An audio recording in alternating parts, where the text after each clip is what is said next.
नमः शिवाय जब तुम स्मरण करते हो पंचाक्षर मंत्र का, षडाक्षर मंत्र का, यह श्री शिवाय नमस्तुभ्यम का जब तुम स्मरण कर रहे होते हो और दिल से तुमने अगर उसको स्मरण कर लिया तो समझ लेना कि तुम्हारे शंकर का अभिषेक हो गया, उसका चिंतन हो गया, उसका स्मरण हो गया, उसकी भक्ति हो गई, उसका मंत्र जाप हो गया। आप समझें उसको, भजन हो गया।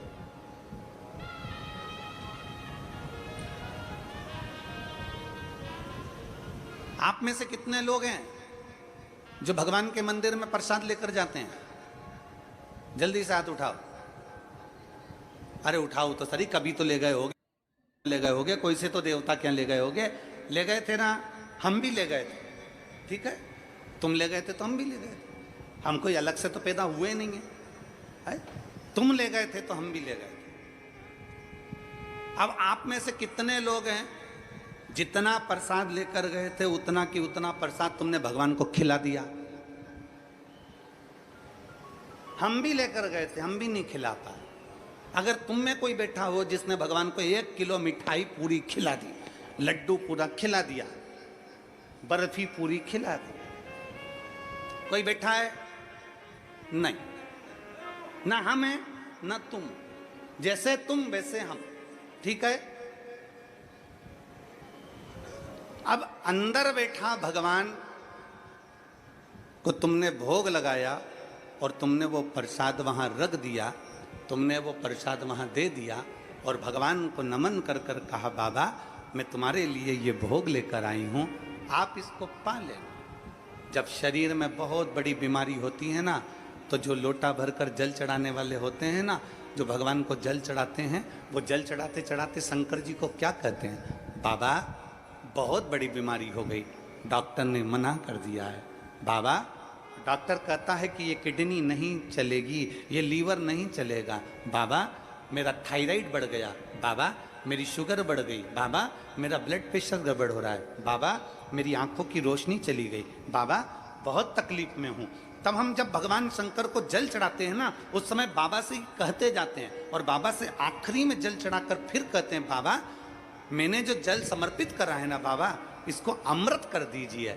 मैंने सुना है आपकी जटा में गंगा है और गंगा अमृत का काम करती है। मैंने सुना है आपकी जटा में चंद्र है, चंद्र अमृत का काम करता है। बाबा मैंने सुना है आपके मस्तक पर सूर्य है, सूर्य अमृत का काम करता है। बाबा आपके पूरी शरीर में 33 कोटि देवता विराजमान है। बाबा जब मैं जल चढ़ाऊं ना तो इसको अमृत कर दीजिए और मेरे रोग को आपका जल का आचमन करते से ही मेरे रोग समाप्त कर दीजिए। शिव रोग को समाप्त कर दो।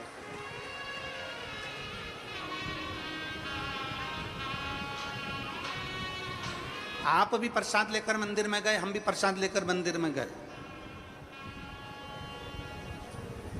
कल हमारे श्री आमदार सुहास अन्ना जी कांदे जी कह रहे थे और ताई कह रही थी कल कि गुरुजी हम दोनों भोजनशाला में गए थे और रोज जा रहे हैं गुरुजी, प्रतिदिन भोजनशाला में हम रोज जा रहे हैं। और गुरुजी भोजनशाला में जब हम रोज जाते हैं और जो सारे शिव भक्त भोजन कर रहे हैं उसी में से हम लोगों ने भी भोजन किया।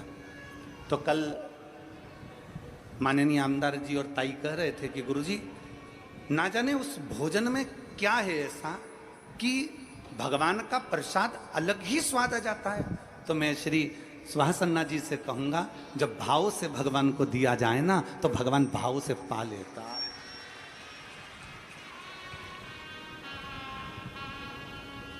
भाव से अगर भगवान को दिया जाए तो भाव से पा लेता है।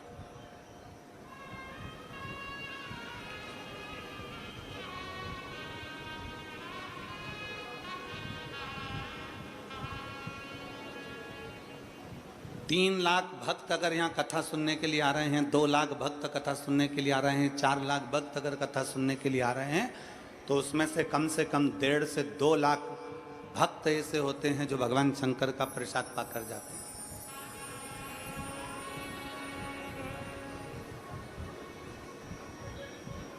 प्रेमवश आपने भी भोग लगाया भगवान को, हमने भी भोग लगाया भगवान को, पर भगवान ने 1 किलो लड्डू नहीं खाए, भगवान ने पेड़ा नहीं खाया, भगवान ने कुछ नहीं खाया। कुछ नहीं।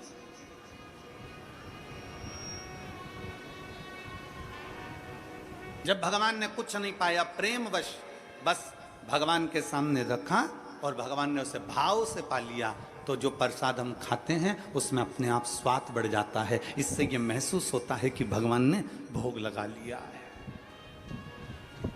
इससे ये महसूस हो जाता है कि भगवान ने भोग लगा लिया। अब चलो आगे बढ़ते हैं इसी कथा में।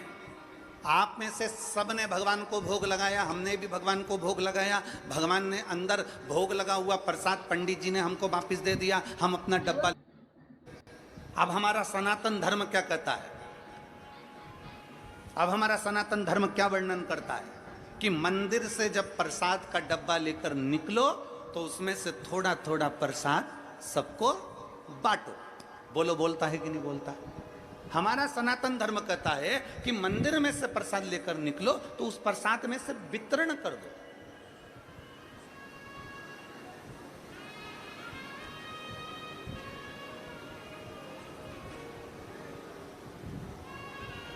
अन्ना जी, आपको कल के लिए एक धन्यवाद। कल एक दीदी यहां पर व्हील चेयर पे आई थी कि आप मंदिर से आओ तो प्रसाद दो।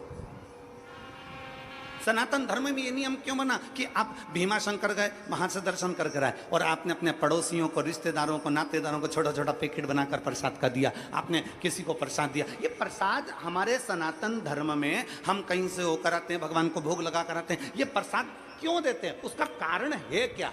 आखिर क्या हमारा सनातन धर्म में ये चीज क्यों बताई गई कि प्रसाद देना चाहिए? उसका कारण केवल इतना सा है कि मंदिर में जो भगवान बैठा है, जिसको हमने भोग लगाया है, वो अंदर बैठकर हमारे प्रसाद को भाव से खाता है, सामने प्रकट होकर नहीं खाता। पर उसी प्रसाद को जो बाहर मंदिर तक नहीं गए, उनको जब आप थोड़ा सा प्रसाद देते हो तो उनके अंदर बैठा हुआ शंकर उस प्रसाद को पा लेता है और उसका उद्धार कर देता है।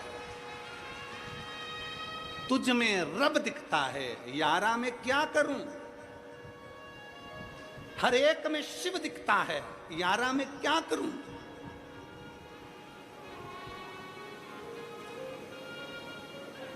हर एक में शिव है।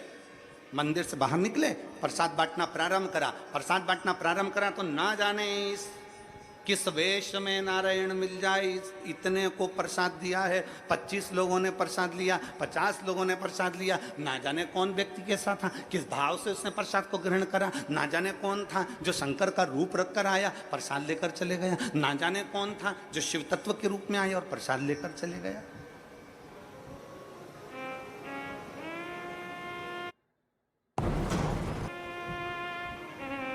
शिव महापुराण की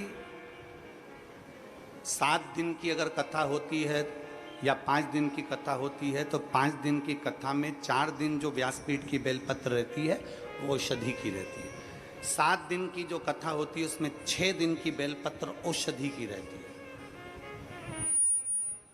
शुगर हो, बीपी हो, थायराइड हो, पैर, कमर, घुटना, आँख, सिर, ब्रेन, कोई ट्यूमर, कोई कुछ जो तकलीफ रहती है, 6 दिन की जो बेलपत्र है वो औषधि का काम कर जाती है।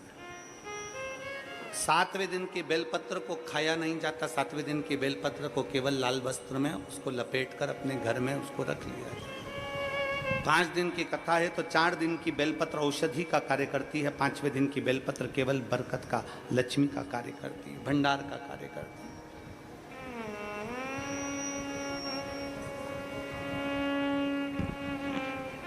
शिव महापुराण की बेलपत्र का बड़ा महत्व है। आप लोग कभी अगर शिव पुराण का, अगर तुम्हारे घर में अगर शिव पुराण हो तो उसको पढ़ेंगे तो उसमें बेलपत्र का महत्व आएगा।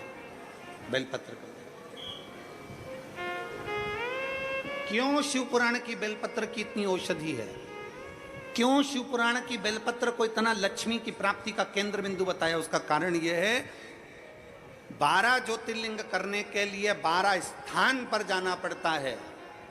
उप ज्योतिर्लिंग करने के लिए उप स्थान पर जाना पड़ता है। 4 धाम करने के लिए 4 स्थान पर जाना पड़ता है। सारी नदी, तालाब और सरोवर का स्नान करने के लिए सारे स्थान पर, सरोवर पर जाना पड़ता है। सारे कुंड और बावड़ी का स्नान करने के लिए कुंड और बावड़ी पर जाना पड़ता है। पर केवल वेद व्यास जी ने लिखा शिव महापुराण के अंदर कि केवल एक शिव पुराण ऐसी है कि वो शिव पुराण जहां पर रहती है वहां सारे तीर्थ, नदी, तालाब, ज्योतिर्लिंग, उपलिंग सब आकर विराजमान हो जाते हैं। और उस शिवलिंग की अर्थात उस पुराण की एक बेलपत्र भी औषधि का कार्य कर जाता है। उस बेलपत्र की इतनी महत्वता बढ़ जाती है, इतनी महत्व।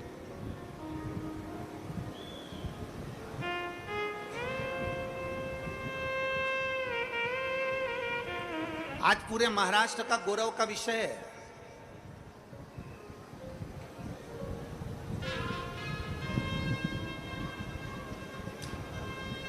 आज पूरे महाराष्ट्र को आतिशबाजी चलाना चाहिए, नगाड़े बजाना चाहिए, ढोल बजाना चाहिए पूरे महाराष्ट्र को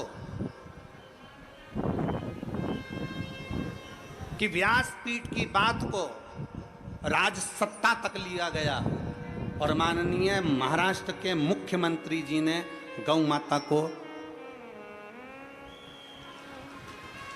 राज्य माता घोषित किया, उसके लिए धन्यवाद। संपूर्ण महाराष्ट्रवासियों को और पूरे देशवासियों को साधुता देते हैं कि आपने इस व्यासपीठ की गरिमा को रखा, इस व्यासपीठ की मर्यादा को रखा और व्यासपीठ से जो शब्दों कहे जाते हैं उन शब्दों को आपने अपने जीवन में उतारकर गौ माता को राज्य माता का दर्जा दिया। साधुता है, बहुत बहुत साधुता है। माननीय मुख्यमंत्री शिंदे जी को बहुत बहुत साधुता है।